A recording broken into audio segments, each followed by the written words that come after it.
Welcome to the Menopause Hour, your go-to source for answers to your burning menopause questions, the ones you won't get from your OBGYN. Brought to you by Winona, where menopause care is made easy. Download our free Winona community app where thousands of women connect and access exclusive content, expert-led courses, exciting events, and more. It's time to take the guesswork out of your hormonal journey. Hello, everyone, and welcome to our Lunchtime skincare event with Jo. Today we're talking about all the age-defying essentials, kind of what actually works. So I've been really excited for this event, and I hope you're excited too. We're so glad that you're here and you're joining. We have a whole week of Lunchtime skincare with Jo. So this is our first day of it, and we'll kind of be going all throughout Friday. So a few things I just want to let you know about before we kind of jump into things. Jo is going to talk to us a little bit about kind of what the age-defying essentials are, but we also want this to be a time that you can ask questions if you have any questions that kind of come to mind that you're thinking about either now or when Jo's speaking. So at the bottom of your screen, there should be a little chat box. I already see some of you have found it and are saying hello. I love that. Hey, Rebecca, Lori, Andrea. So fun to see everyone kind of jumping in there. So if you have questions anytime while Jo is talking, that is a great place to go ahead and add any questions you have. And then kind of towards the end of our chatting, we'll get to some of the questions and we'll try to answer anything that you've got going on in your head. But we just want to say again, we're so glad you're here. We hope that this is a good time to kind of do these events. We know that sometimes, maybe you're on your lunch break right now. Maybe you're at home. Maybe you're taking care of the kids. Maybe you're out shopping. You could be doing all kinds of things. But we are so glad that you're here. And if you love these, let us know and we'll try to do more of them. But Jo, I am going to go ahead and hand it off to you because I know that you're the main event today. So I know that they'd probably love to know just a little bit about who you are and then jump into things and let's get it started. All right. Sounds good. Thank you. I appreciate it. So you may or may not know, some people know who I am, some people don't, but for those of you who don't, I will let you know. First and foremost, I'm actually a Winona patient and I have been since March of 2022. Yeah. So I was a patient first before I became an employee. I'm actually a dermatology nurse practitioner by trade, but I have not been practicing since July of 2021. Stepped away from the clinical aspect and just very fortunate that I stumbled upon a position here at Winona. So I do a whole bunch of things. My main job here is to oversee the patient support center, and then I also support the doctor. So I do a little bit of this, and I've got my hands on a few other things, and then I help with some of these lives. But because of my dermatology background, they have leaned on me for a lot of dermatology and skincare information, and it truly is my passion. Even though I don't work in the clinic anymore, it truly is my passion, and I love sharing all that I have, and it also helps to keep me fresh and remembering what I learned all these years. But I think I told you everything. I work for Winona and I'm a dermatology nurse practitioner by trade. I'm still licensed, but I do not actively see patients and haven't since 2021. So anyway, without further ado, I've actually put together some notes because normally I do these types of things off the cuff. It just kind of comes, but I wanted to make sure that I stayed on track and keep us within the time parameters that we have. So I'm going to get rolling. If you have questions, I am just going to tell you right now, I am terrible at comments, but we will have a place at the end, and Maddie's going to be monitoring those comments. And so when we get to the end and we're going to do questions, if you've dropped a question in the comments, she will grab that and we'll circle back and hit as many of those as we can within the time frame. Okay. All right. So without further ado, let's talk about the skincare market, because we're talking about, well, how do you know what you need, right? Well, the skincare market is kind of overwhelming. There are so many products on the market. There's so many brands that have products. It's $100 billion plus market. So there's a lot of investment in it. Projected growth, we don't know, but we do know that there's a lot of brands selling a lot of products. marketing tactics. So, when you're trying to determine what you should get, the people who make these products spend a lot of time and energy, or at least most of them do, on marketing, because that's how they get you, obviously, to buy their product. When you go into your local pharmacy or Target or Ulta, Sephora, does anyone else just get overwhelmed? Like, where do I go? What do I get? You may know what you need when you go there, but if you don't and you walk in, it can be a little overwhelming. Same thing with Target. If you've ever been to Target, I think everybody on the planet has. There's aisles, not just one section for skincare, but there's several aisles of skincare, and making selections and deciding what is best usually boils down to how pretty the packaging is, where it is on the shelf. And that's in the grocery store as well. That's intentional. And then the labeling, like how it looks and what it says, or your budget. Sometimes budget will obviously make the decision for you as well. But there's so many choices, and that whole marketing thing is super competitive. Some companies do a really great job at it and have really high sales. But things such as the size of the product, the color, the text, all of that plays into catching your eye and drawing you to the product and making you think that that's what you need. And sometimes you get it right and sometimes you don't. Is there anyone here who's bought a skincare product and it was a complete bomb?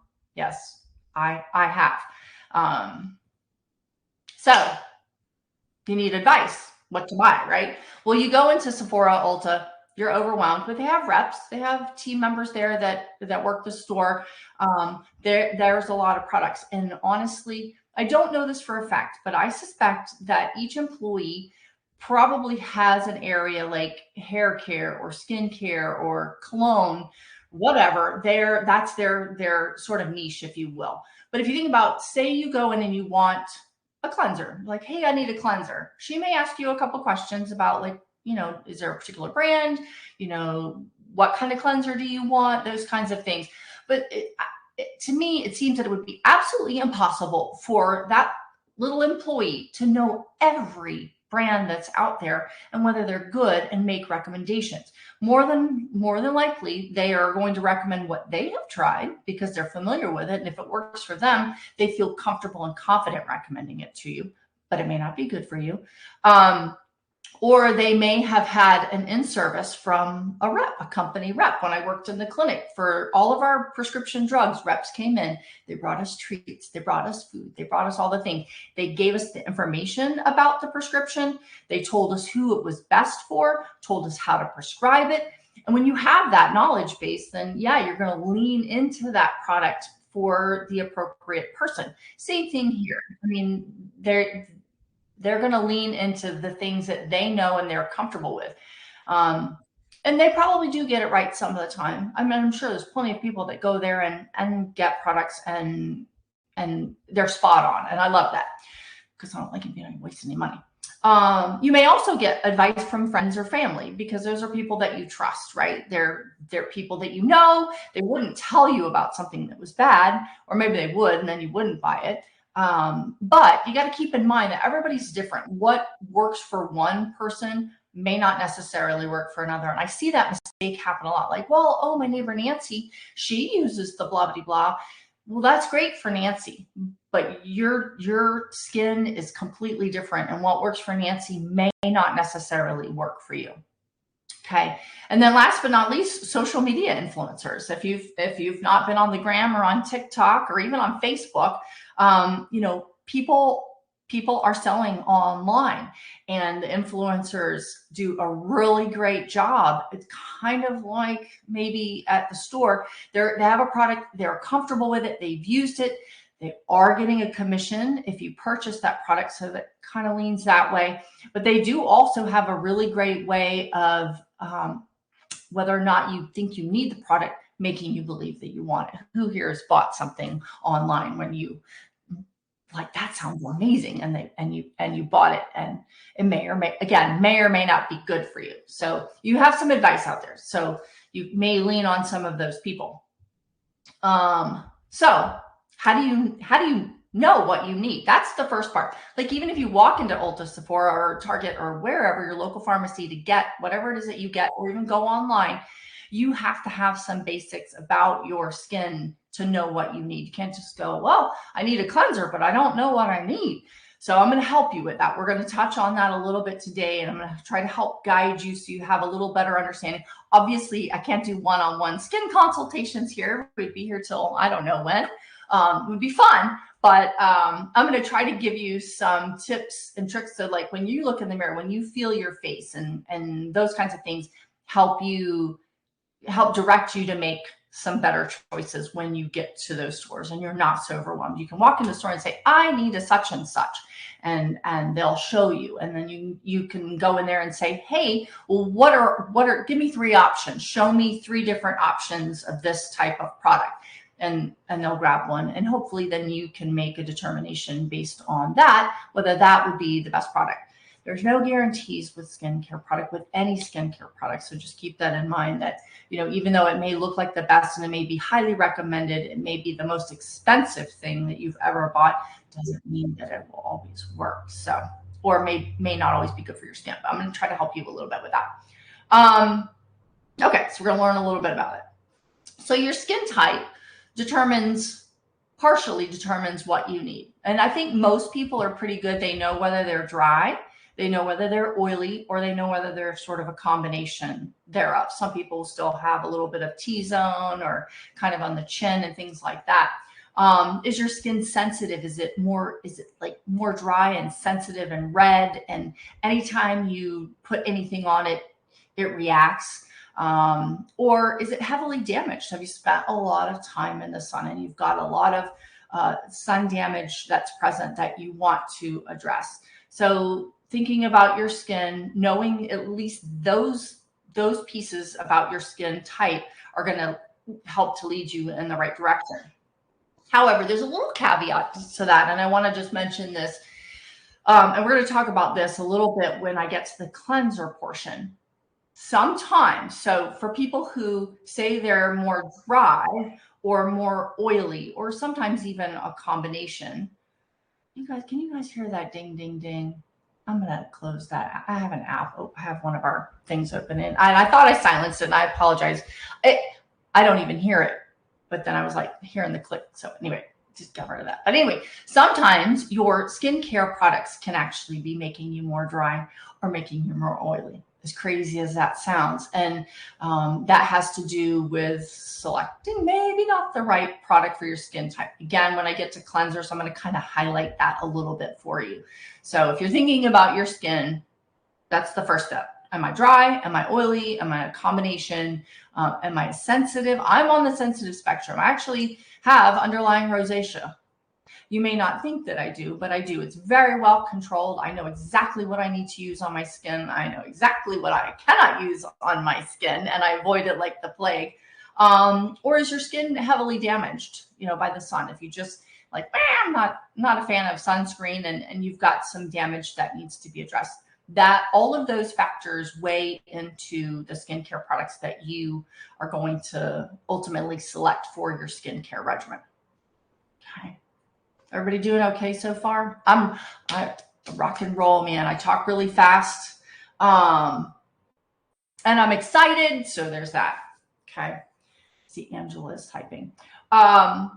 So you got the skin type down. I think, does everybody understand kind of, where you are in the skin type department? Your skin issues also determine what needs you have. Like, do you have fine lines? Do you have wrinkles? Do you have enlarged pores?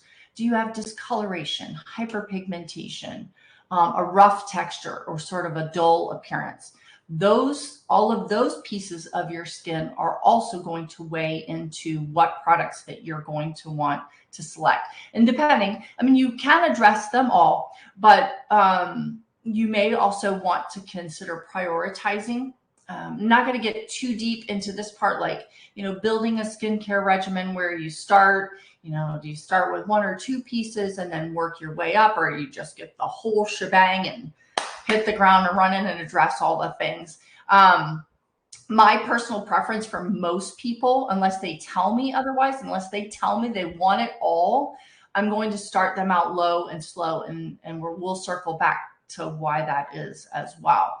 So just to give you some examples, like fine lines and wrinkles, enlarged pores, discoloration, rough texture, dull appearance, all of those things, you want products that are going to turn over, skin cell turnover. You want to take off the top layers to reveal under there somewhere is fresh new skin. There are products that do that, and we're going to talk about those as well. So if you think about when you look in the mirror, do you see fine lines, wrinkles, discoloration? So kind of make that your mental note. So you've got your skin type, dry, oily, sensitive, damaged, and now you've got your issues, wrinkles, lines, pores, color, discoloration, those kinds of things. Okay, so those are kind of the two things that you're armed with when you're gonna go into Ulta. I have an Ulta around the corner of me. I'm afraid of the place, actually. So this is my 3 pillars of a really good skincare regimen. If you go online and look, everybody sort of has their own take, but these are what I call the pillars because I think they are most important in everyone's skincare regimen. One is cleanse. You want to cleanse. A lot of people don't cleanse. It really, truly is a game changer. If you're not a cleansing person, I highly, highly, highly, highly recommend it. And it's easy to get into a routine. I was actually out of town last weekend, and the people that I was rooming with, I'm like, I have to take a quick shower. I have to wash my face. I have to do my skincare.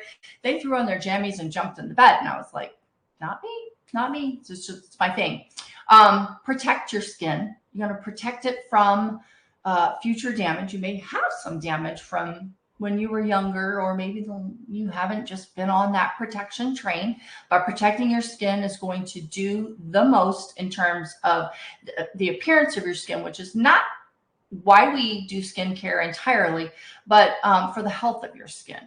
Okay. It really is about healthy skin more so than the beauty, at least for most people. It is. And then last but not least, restore, replenish, and moisturizing the skin. There are things that need to be done to help take care of it.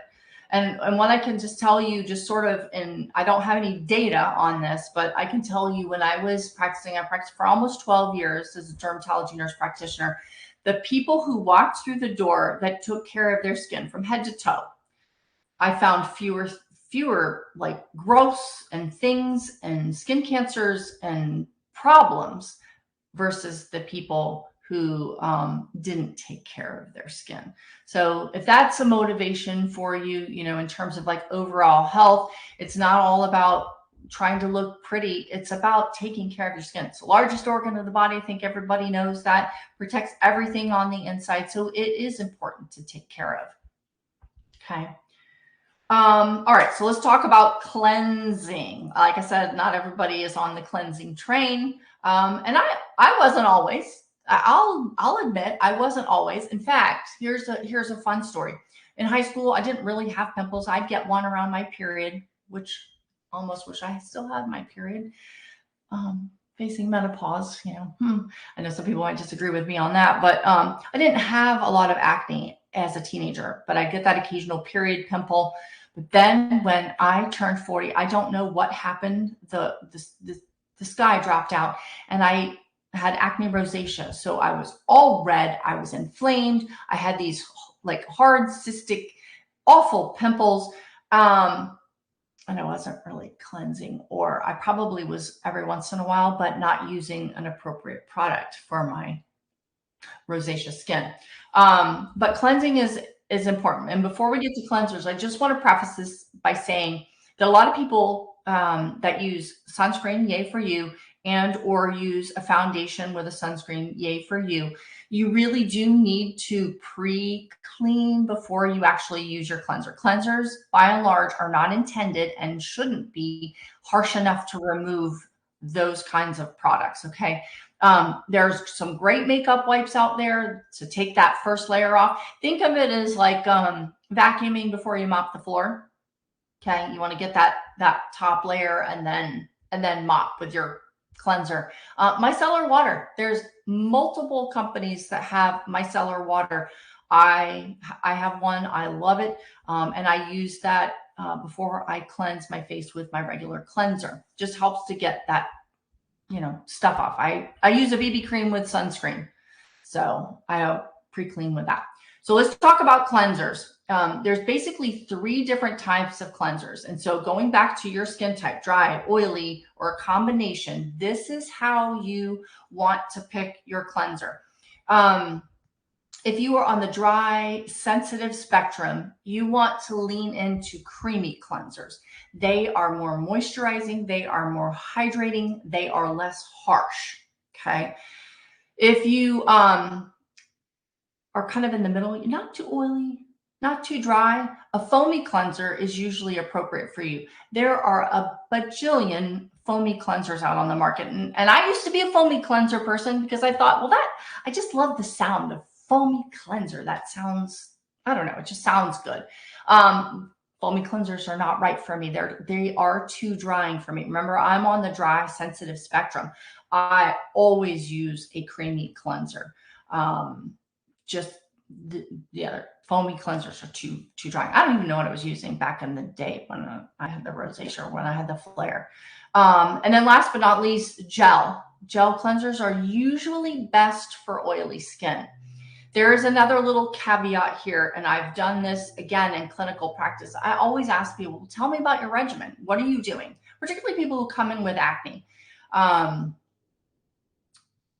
What are you cleansing with? What are you moisturizing with? And all the things. And so they would tell me that they have acne and they're using a gel cleanser. And I'm like, well, so here's the thing. There is always the possibility, and this is something you have to play around with, that you are oily because you're using a gel cleanser. So if you're using a gel cleanser that's really drying out your face, all the little sebaceous glands on your face that produce oil are like, wait a minute, she just dried us completely out. We have got to send in the forces. And the next thing you know, like an hour, 2 hours after you've washed your face, you look very shiny. It could actually be the gel cleanser. And switching to going to the other end of the spectrum and going to a creamy cleanser where you're cleansing your face, but you're still imparting the moisturization and hydration to your skin, you are less likely to see that excess oil production. It works for some people. It doesn't work for everyone. But if that might be you, like when you cleanse and then like a few hours later, you're like, where am I blocking things because I'm so oily? It more than likely can be hormones, of course. But it more than likely is your cleanser is drying you out too much, or the products that you're using after your cleanser are not providing enough moisture. If you provide that moisture and hydration to your skin, that oil production will typically temper itself out and you won't have that problem. So that's tip number 1. But yeah, the perfect cleanser is you're not going to be too oily. You're not going to be too dry. In fact, when I was doing this, I was thinking about when I was in high school, I did use a very popular obtained at the mall 3-step system with a yellow bar. I will not mention the name, but I washed my face with that bar, usually in the morning, I believe it was. But I remember thinking my face felt like this when I was done washing. It was dry. And if I made expressions on my face, that it like I felt like my face would crack. Your face should not feel like that when you wash your face. In fact, it really should feel like nothing. You shouldn't feel too oily. You shouldn't feel too dry. It just should feel very neutral, like you didn't scrub and, dry it out so much that it's so tight and taut that you can feel every facial movement that you make. So keep that in mind. All right, we're still good, cruising along with the cleansers. All right, next, protect. There's several things out on the market that protect the skin, and it really is an important piece of any skincare regimen. Some people like the cleansing, don't like the protection part, but in my opinion, those are non-negotiables. And the 2 products that I use on the daily, one is a vitamin C. Vitamin C is a really cool product. There's all different variations of the percentages. The higher the percentage, the stronger it is. but it actually does two things. It protects and it corrects. So it's an antioxidant. It's kind of like your, vitamin C in your orange juice. It protects you from daily exposure, free radical damage, pollution, all those things.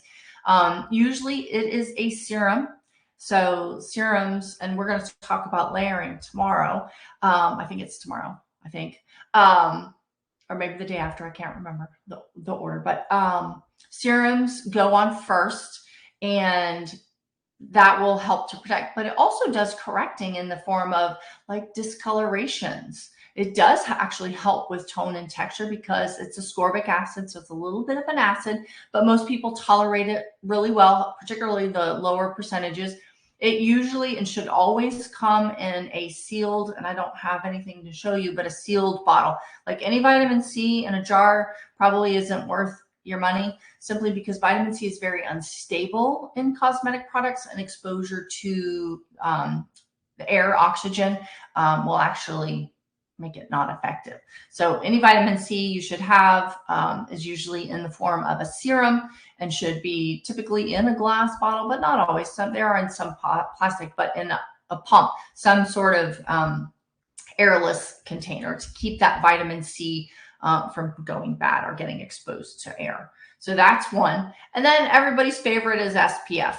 I'm not an SPF fan myself. I'm just, sunscreen is sunscreen. I have found a brand that I do like when I do venture out, but most things nowadays actually have a little bit of sunscreen in them, like your BB creams and things like that. There's a lot of lovely, cosmetically elegant, wonderful products that have sunscreen. So you don't have to put on your day-to-day basis, like a true sunscreen. You can, but you don't have to. A lot of it's built into some moisturizers and things like that. And for the most part, they do the job. 30 SPF is really all that you need. That's all the American Academy of Dermatology recommends, assuming that you're not participating in sports or going to the beach or going to the lake or whatever it is that you might be doing. But I want to just tell you a couple little things about sunscreen. If you're an anti-sunscreen person, reading labels, most companies have gotten away, not all of them, some of the super scary things that were contained in sunscreens. Some people are concerned about whether or not they're reef safe, and some are not, because there are two types of ingredients. There are chemical ingredients in sunscreens, and there are physical ingredients in sunscreens. Your chemical ingredients are typically all of those words, if you look on the back of your sunscreen, that you can't say, or they're weird. Okay, they're blah, blah, blah, blah, oxybenzone, blah, blah, blah. I can't even say them all. It's kind of like with what you eat. If you can't say it, you maybe shouldn't eat it. I don't know. But your physical barrier sunscreen is zinc oxide and titanium dioxide. And the difference between the two, so chemical sunscreen. So if this is your skin and you put your chemical sunscreen on, when it absorbs into your skin, so it absorbs in, and then when the sun's rays or UV rays penetrates, the sun doesn't have to be out for you to get UV rays. I always make that mistake. It still protects, but that's all absorbed in there. So people who tend to have issues with discolorations or melasma, chemical sunscreens are not your friend. You should never use them, because the melanin in your skin, when that heat is still absorbed, it's still protecting you, but it makes them excited. And when they get excited, they show. So you'll get and this, and then all the discoloration. You need physical sunscreens. They're labeled as mineral typically, but again, zinc oxide, titanium dioxide, and the way they work, here's your skin, you put that on, it actually creates a barrier. So there's a layer here, and when the sun rays, boom, they just bounce off. So they work completely different. There are some good chemicals. If there's one or two chemical ingredients in your sunscreen, that's not necessarily a bad thing. I personally prefer the mineral chemical or physical blockers because of my sensitive skin. I find that the ingredients, the chemical ingredients, some of them, and I don't know which one, cause some irritation. So that could be a tip for you. Like if you use a sunscreen, you're like, oh, it makes my skin break out, or it's irritating, or something along those lines. You may really want to consider using strictly physical sunscreen. And they are out there. They're everywhere now. They didn't used to be, but there's so many people that want that and don't want to use the chemicals. So there's that. So that's protection. Last, restore, replenish, moisturize. How are we doing on time? Oh, 12:30, 30 minutes. Maybe we'll get this done even sooner. Few things. So starting at the top, probably the most aggressive products are your retinols or vitamin A or retin A. Those are fantastic in any skincare regimen. And the reason for that is they help to turn over skin cells. So if you're not using anything that's helping to turn over skin cells, you're likely going to see larger pores. You're going to see discolorations. You're going to see uneven texture. You're going to see dull skin. So a retinol, retin A, tretinoin is the prescription version. Our face cream has tretinoin in it, has 2 different strengths. We offer 2 different strengths. And the reason we do that, and we pair it with estriol, is it helps to get that skin cell turnover. And you think about it, when you remove the dead skin cells, under there is fresh new skin. It's also going to help with fine lines and wrinkles. Again, it's not going to be immediate. This is long-term use. And I think there's a place where I'm going to tell you a little bit about that. If not, I'll circle back to how to use it so that you know. Or we might be covering that in another one. I should have had like a list so I knew what I was doing over here. Second, niacinamide is vitamin B3. It is a great skincare ingredient. It's found commonly a lot of times in prescription and over-the-counter acne products. It's calming, it's hydrating, it's soothing. But it helps with all of those other things too. It's just not aggressive. There are different, again, different percentages, kind of like the vitamin C, kind of like the retinols, and the lower the percentage, the less aggressive it is. It goes up to 10%. I think it's 2 to 10% on the niacinamide. So if you have sensitive skin, you may want to lean to a lower percentage, but you will see that as an ingredient, and most people do really well with it. And it's a great sort of overall, all the things skincare ingredient. Hyaluronic acid, very hydrating. And the funny thing is I don't know why I know why they named it hyaluronic acid, because it is an acid. If you look at chemical molecular structure, it's an acid for those chemistry people. However, some people think that it's an acid like glycolic acid or alpha hydroxy acids, and it is not. It's not at all. It is the most hydrating product that you can put on your face. Most often does come as a serum or like a I don't want to call it a gel, but there's a blue jar on the market that has very popular hyaluronic acid, and the hyaluronic acid molecule can hold 1,000 times its weight in water. So when you put it on, it draws water to the area where it is. So, but there's a couple little things to know. Like if you are like me and you don't drink enough water, it's only going to pull as much water as it can find. So if you're dehydrated and you put hyaluronic acid on and you're thinking, well, this is going to be the be all end all for my moisturization problem, it's not. So keep that in mind. Something else I was going to say about that. And then I was thinking about the blue jar I told you about, and got off track. If I remember, I will come back. I wish I remembered. Anyway, moving on. Ceramides. Ceramides are in tons of skincare products, and they are great. They are basically amino acids that help to build proteins, 2 very important proteins in your skin. One, collagen, the other is elastin. Those, unfortunately, as we get less young, I don't call it getting older, I call it getting less young, your body's production of collagen and elastin kind of makes its way down the hill. So doing things like using products that contain ceramides and have those amino acids to build those proteins will help to stimulate collagen production and elastin. So collagen, if you didn't know this, is sort of like the building blocks of your skin. It's what holds everything in place. So when you lose collagen, it kind of goes downward. And then elastin, just like what it sounds, it's elastic part of your skin. So when you make expression, that your skin bounces back, and sort of, I guess, if you're into visuals, like a rubber band, you have like a fresh rubber band, it comes right back, and you have an old rubber band, you can actually pull it and it might not contract back to where it was, or worse yet, it might break. But stimulating both collagen and elastin, which, by the way, retinols do that as well. Niacinamide does that as well. Is a very important part in terms of your skin health and appearance. So keep that in mind. And then last but not least, I actually put vitamin C back on this list too, because as I told you before, it protects, but it also corrects. It's really good for taking care of discolorations.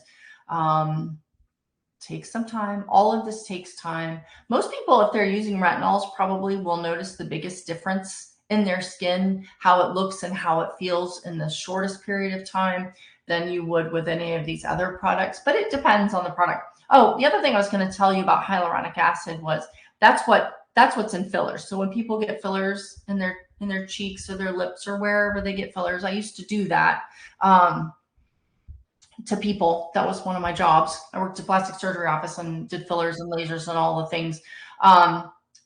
Draws water to the area. It's not just the filler that's placed in there. It actually helps to draw water to the area. And also it does stimulate some collagen and elastin as well.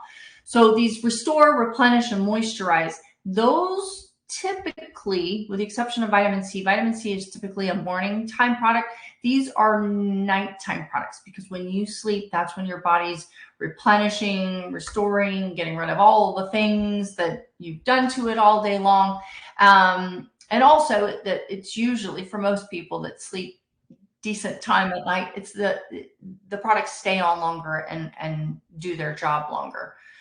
So that's restore, replenish, and moisturize. So we had cleansers, we had protect, restore, replenish, moisturize. So with all of that though, consistency is key. You really, really, really have to be consistent. One of my sisters-in-law, she's not here. She's not on here, so I can say this. She's unhappy with her skin. And despite my guidance, her thing to me is that she's like, I'm just not consistent. I'm not motivated. And I'm like, well, I can recommend all of the products for you. I can give you the best skincare regimen from A to Z. But if you're not consistent with the regimen, you won't see the results that you're looking for. So keep that in mind. And kind of on that same line, going back to, like, do you do 1-2 steps or do you do 20 steps? Well, my opinion is that you start small. If you don't have a basic skincare of at least cleansing and moisturizing and protecting, then you got to start there. And then once you have that and you're comfortable with an AM and a PM regimen, then add in that vitamin C. That would probably be my first choice. But again, if you're having issues with hydration, then you may want to lean towards some hyaluronic acid to get some more hydration. If your skin is really red and really dry and really irritated, you may want to lean into something with ceramides. Ceramides also, which I didn't mention earlier, help protect the skin barrier. Your skin barrier, if that's damaged and not healthy, that's when things can happen, like acne, for example. There's a whole bunch of other skin conditions, but ceramides help restore that barrier, that skin barrier, and keep it strong and healthy as well. So keep that in mind. I did have a couple examples that I wanted to share in terms of consistency and kind of touch on. Eye creams. I didn't add that as like a product, but everybody needs an eye cream. I know I didn't say that earlier, but eye cream twice a day, forever and ever and ever and ever, will be your best friend. What I tell people is, they'll get an eye cream, and some people have that whole eye cream graveyard. They get something and they try it. They've got dark circles, they've got fine lines and wrinkles, they've got whatever, but they've used it for 2 weeks and they don't see any difference.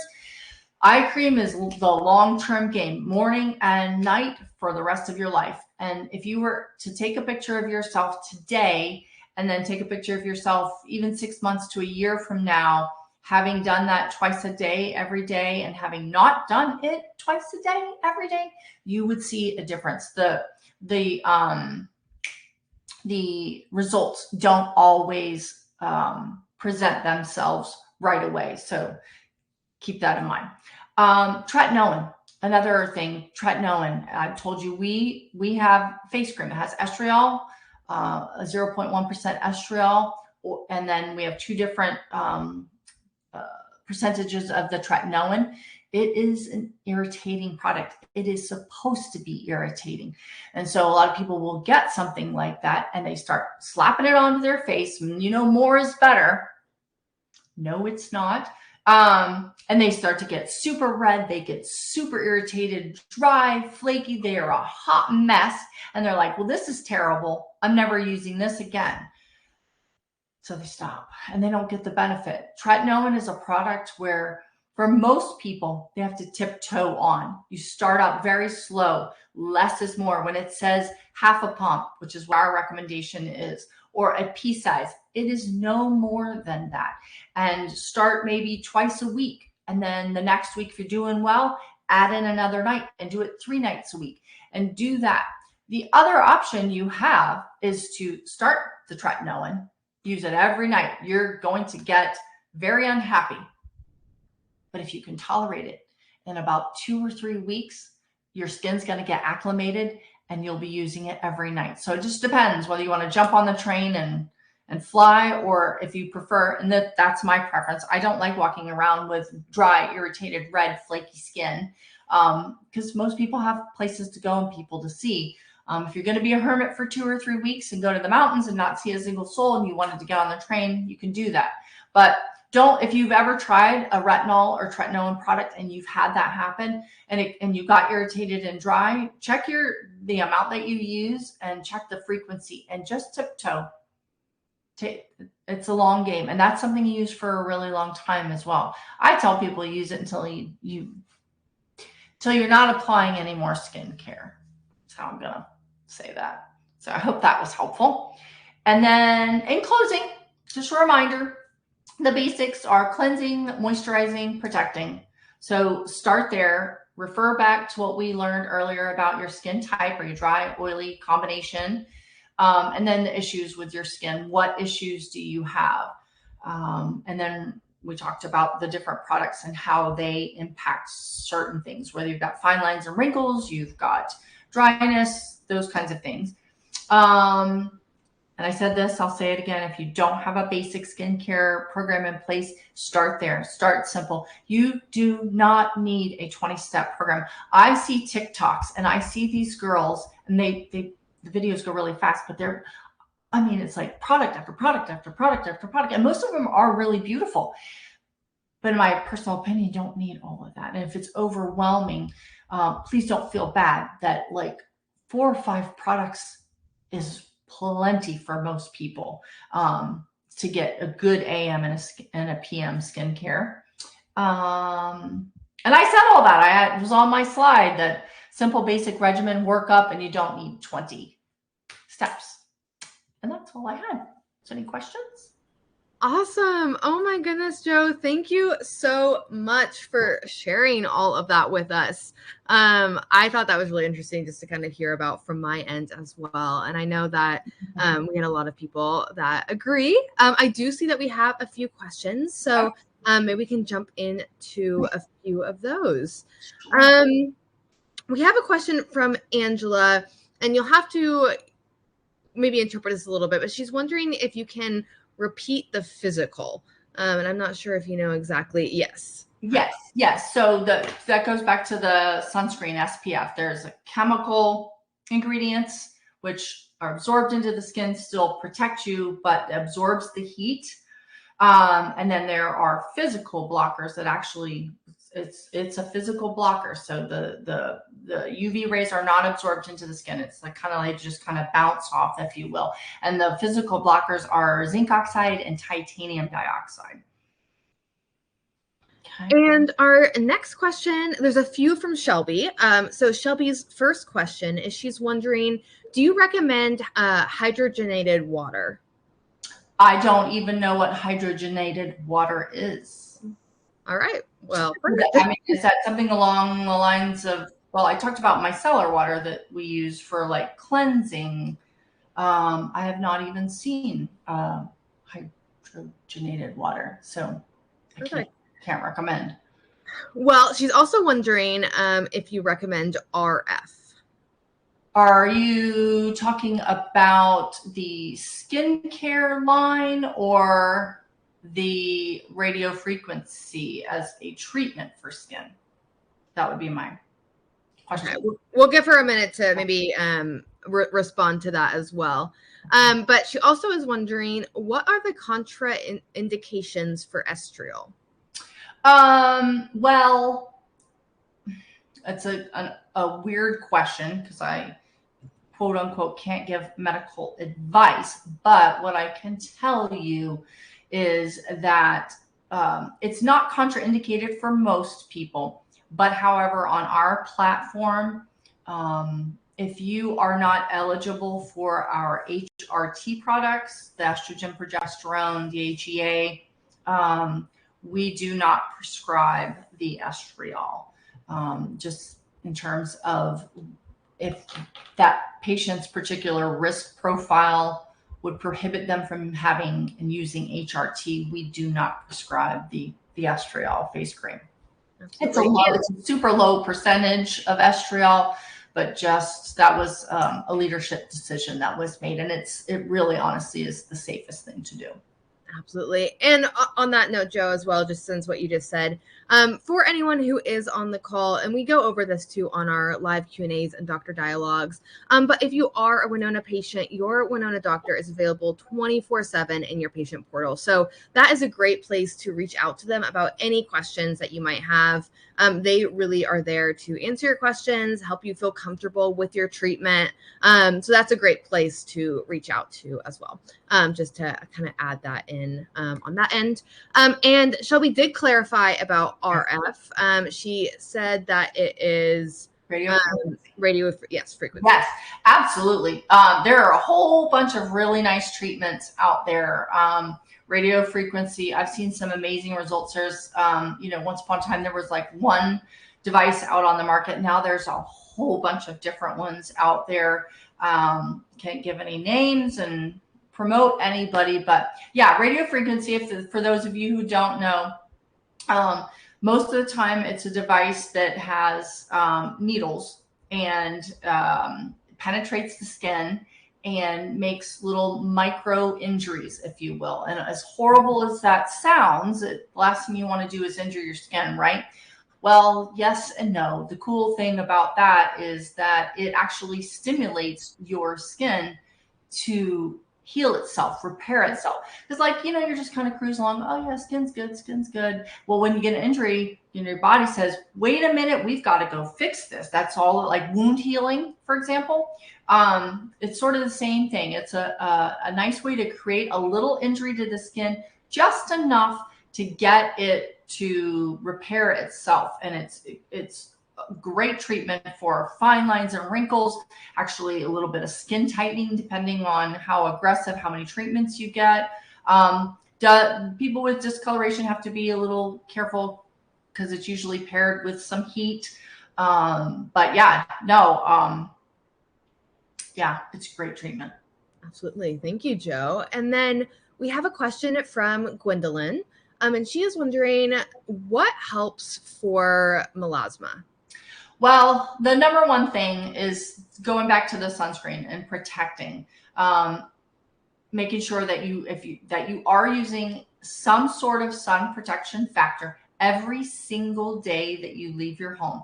I know a lot of people are like, well, I don't go to the beach. I don't go to the pool. I don't do any of that stuff. But you walk to the mailbox, you walk to the street, you go to the grocery store, all of those little incremental exposures to the sun. For someone who has melasma, when there's heat on your skin, the melanocytes get stimulated and they will show themselves. So that's first and foremost. There is no treatment, no product that you would use unless you are protecting on the daily. But you definitely want to avoid any chemical sunscreens. You want to stick to the physical barriers. Hats, sunglasses, those kinds of things are always great as well. But there's, like I said, there's a bunch of BB creams out there that are lovely and have SPF in them and just have the physical blocker. And when you turn the label over, that's the first thing you'll see. And when you start to see blah, blah, blah, words that you can't pronounce or have a lot of, they look funny to you. Those are chemical ingredients, but just remember zinc oxide, titanium dioxide. Some of them have both ingredients. Some of them just have zinc. Some of them have just titanium dioxide, but you want to start there. In terms of correction, vitamin C, that is a protective product as well. The retinols, it's slowly going to make that go away. We steer away from laser treatments because those deliver heat, and that's the last thing that you want to do. There are some good peels out there in aesthetic offices. Some do generate heat. There are some that will light you up, but a good esthetician should be able to direct you to an appropriate peel that will not make your melasma any worse. Absolutely. And then we have a question from Rebecca. And Rebecca is wondering, at what point are over-the-counters just not effective for aging skin?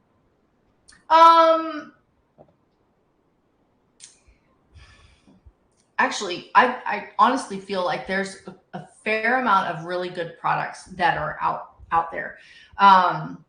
There are some retinol products out there that actually will create some irritation and do all of the things that a medical grade skincare line. Some of the medical grade stuff actually has prescription strength ingredients in it, but like your cleansers and your basic moisturizers and hyaluronic acid, all of those are still very good for aging skin. So you don't have to, I don't tell people that they don't, like you have to go spend all the money on skincare. There are some really lovely products that are over the counter that will hold you till you don't need skincare anymore. What I can tell you though is that I don't know of one particular line that has everything that you might want. Like you would probably need to kind of pick and choose from different lines and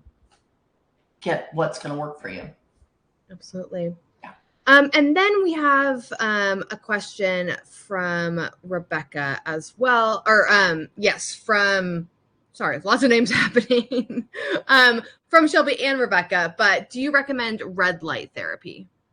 Yeah, I actually do red light therapy myself. I actually have an esthetician and she recommends all the things to me, but I probably do that about every 8 weeks. There are at-home red light therapy devices, as small as like little handheld devices to masks that people buy. And then a lot of aesthetic practices actually have and offer red light therapy. The place that I go actually offers whole body red light therapy. Yeah, it's a great treatment as well.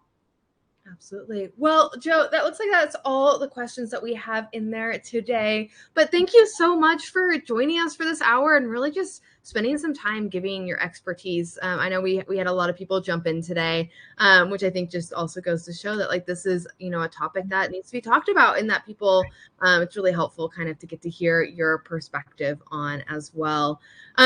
And I just want to also let everyone know who's in the call now is that we will have another, like we said at the beginning, we will have some of these lunchtime skincare lives throughout the end of the week. Tomorrow we'll be talking about how to layer skincare products. So Jo is going to kind of build on what she taught us today and talk a little bit more about like what it means really to kind of go into layering those. But Jo, thank you so much for your time and being here. This was so helpful and fun to learn a little bit about. Great. Thank you. Awesome. Well, everyone, we hope that we will see you tomorrow. If you missed a question or you have a question that's popped into your head now, bring it tomorrow and we will answer some more. So we will catch you all then. Awesome. All right. Sounds good. Bye.